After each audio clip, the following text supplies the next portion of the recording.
नाशिक जिल्ह्यातील भूताने, तालुका चांदवड येथे आज शोक आणि अभिमानाचा महासंगम पाहायला मिळाला. मातृभूमीच्या रक्षणासाठी आयुष्य अर्पण करणारे वीर जवान संदीप जगन्नाथ महाले यांना अखेरचा निरोप देण्यासाठी संपूर्ण गाव जनसागरासह एकवटले होते. तिरंग्यात लपेटलेले पार्थिव गावात दाखल होताच भारत माता की जय आणि वीर संदीप महाले अमर रहे च्या घोषणांनी आसमंत दुमदुमला. पण प्रत्येक घोषणेमागे अश्रू दाटलेले होते आणि प्रत्येक नजरेत अभिमान दाटून आला होता. लष्करी आणि पोलीस सन्मानाने अंत्यसंस्कार पार पडले. गार्ड ऑफ ऑनर देण्यात आला. हवेत बंदुकींची सलामी झाडली आणि त्या आवाजात गावकऱ्यांच्या हुंदक्याही मिसळल्या. त्या क्षणी भूताने गाव नव्हे तर संपूर्ण देश एका वीरपुत्राला मानवंदना देताना दिसत होता. देशसेवा म्हणजे काय, बलिदान म्हणजे काय याचे जिवंत उदाहरण संदीप महाले यांनी आपल्या कृतीतून दाखवून दिले. यावेळी दिंडोरी लोकसभेचे खासदार भास्कर भागारे, पोलीस अधिकारी, विविध पक्षांचे पदाधिकारी, माजी सैनिक आणि ग्रामस्थ मोठ्या संख्येने उपस्थित होते.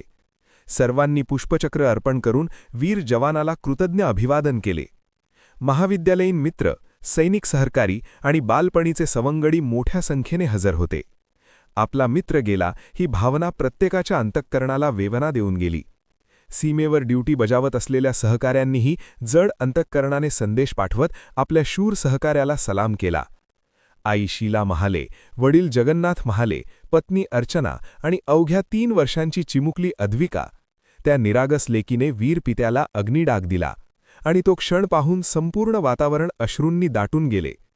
मुलीच्या डोळ्यांतील पाणी आणि आईवडिलांच्या चेहऱ्यावरचा अभिमान या 2 भावनांनी त्या प्रसंगाला शब्दांच्या पलीकडचे गांभीर्य दिले. देशसेवेच्या मार्गावर दिलेले हे सर्वोच्च बलिदान भूताने गावासाठी अभिमानाची अमिट छाप ठरले आहे. अश्रू ओघळत होते पण छाती ताठ होती, कारण गावाने आपला मुलगा गमावला असला तरी देशाने एक अमर शहीद मिळवला. एका सुरात संपूर्ण गावाने पुकारले, वीर संदीप महाले अमर रहे. Rushali Solanki, bureau report, Wani. आपण पाहत आहात सत्य वेग विश्वासाचं नवं केंद्र, इंडिया न्यूज 24 तास.